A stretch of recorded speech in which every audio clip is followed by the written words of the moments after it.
മാലാപാർവതി, ഇപ്പോൾ വിവരാവകാശ commission ഉത്തരവിട്ടിരിക്കുന്നു. Hema commission report ഉടൻ പുറത്തുവിടുക എന്ന്. സിനിമാ മേഖലയ്ക്കകത്ത് ഷൂട്ടിനിടയ്ക്ക് ഒരു ബാത്റൂം സൗകര്യം പോലും ഇല്ലാത്ത കാര്യം മാലാപാർവതിയാണ് ഒരു ഘട്ടത്തിൽ പറഞ്ഞിരുന്നത്. ഇപ്പോൾ ഈ ഉത്തരവിനെ എങ്ങനെയാണ് കാണുന്നത്? ഞാൻ വളരെ പോസിറ്റീവായിട്ടാണ് കാണുന്നത്. എന്താണ് നടക്കുന്നതെന്നുള്ളത് ട്രാൻസ്പെറൻസി ഉണ്ടാവണം എന്ന് തന്നെയാണ് ഞാൻ വിചാരിക്കുന്നത്. ഹേമ കമ്മീഷന് ഒരുപാട് പൈസ ചെലവാക്കി ഒരുപാട് ഗൗരവത്തോടെ ഒരു പ്രതീക്ഷ തന്നതുപോലെ വന്നൊരു കമ്മീഷനാണ്. അപ്പൊ അതിന്റെ റിപ്പോർട്ട് എന്താണെന്ന് അറിയാൻ നമുക്ക് താല്പര്യമുണ്ട്.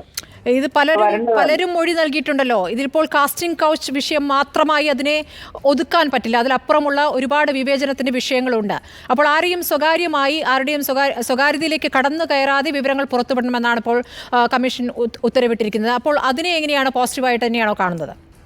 ഞാൻ അതിനെ പോസിറ്റീവായിട്ടാണ് കാണുന്നത്. ഞാൻ അതിന്റെ വ്യക്തികളുടെ പേരിന്റെ പ്രശ്നം ഞാൻ ഒരു കാലത്തും എനിക്ക് തോന്നുന്നില്ല അത് ശരിയാണെന്ന്. ബിക്കോസ് ഈ സിസ്റ്റമാണ് മാറേണ്ടത്. ഒരു സിസ്റ്റത്തിലും മോശം കാര്യങ്ങൾ നടന്നുകൊണ്ടിരിക്കുകയാണെങ്കിൽ അതിന്റെ ഭാഗമാവാൻ ആയിരക്കണക്കിന് ആൾക്കാരുടെ ഭാഗമായി പോകും.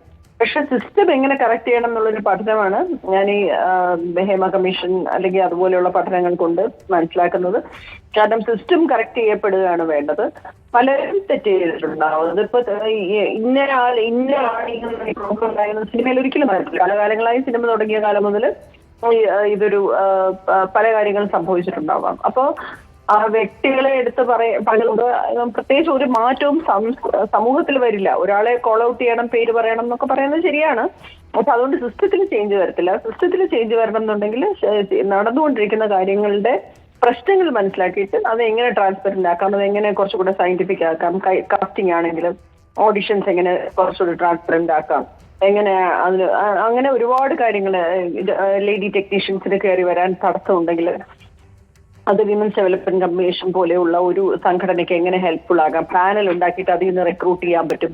അവരുടെ ഒരു ഇന്റർവ്യൂ ചെയ്ത് അവരുടെ നോഹവും കഴിവും നോക്കിയിട്ട് പാനൽസ് ഉണ്ടാക്കാൻ വിമൻസ് ഡെവലപ്മെന്റ് കമ്മീഷൻ പോലെയുള്ള സംഘങ്ങൾക്ക് സാധിക്കുന്നതാണ്. അതേപോലെ ഓരോ മേഖലയിലും അങ്ങനെ ഗവൺമെന്റിനെ സപ്പോർട്ട് ചെയ്യാൻ പറ്റുന്ന ഒരുപാട് കാര്യങ്ങൾ പുറത്തു വരും ഈ പഠനം പുറത്തു വരുന്നതോടുകൂടി. ഈ 2019 റിപ്പോർട്ട് കൊടുത്തിട്ടുണ്ട്. അതിന്റെ അടിസ്ഥാനത്തിൽ കാര്യങ്ങൾ എന്തെങ്കിലുമൊക്കെ നടപ്പായതായിട്ട് തോന്നിയിട്ടുണ്ടോ മാലാപാർവതിക്ക്? ഇല്ല, ഒന്നുപോലും. അങ്ങനെയല്ല സ്മൃതി. ആൾക്കാർ സെൻസിറ്റീവ് ആണ് ഇപ്പൊ പഴയതിനെക്കാട്ടിയും. പക്ഷെ അങ്ങനെ മാറ്റങ്ങൾ ഇനിയും ഒരുപാട് ഉണ്ടാവേണ്ടതുണ്ട്. ഈ പ്രതികരിക്കുന്നവർ പുറത്താകുന്ന സാഹചര്യം ഉണ്ടല്ലോ, അതുകൊണ്ടല്ലേ പലരും പ്രതികരിക്കാൻ തന്നെ തയ്യാറാകാത്തത്. അതും ഒരു പരാതിയായി ഉയർന്നിരുന്ന കാര്യമാണ്. ആ പരാതിയൊക്കെ നമ്മൾ നിർത്തി. പരാതി ഉണ്ടെങ്കിൽ ഇതിനകത്ത് വർക്ക് ചെയ്യാൻ പറ്റില്ല. പരാതിപ്പെടാൻ സാധ്യതയുള്ളവരെ വർക്ക് ചെയ്യിപ്പിക്കത്തില്ല. അപ്പൊ അങ്ങനെയൊക്കെ ഉണ്ട്.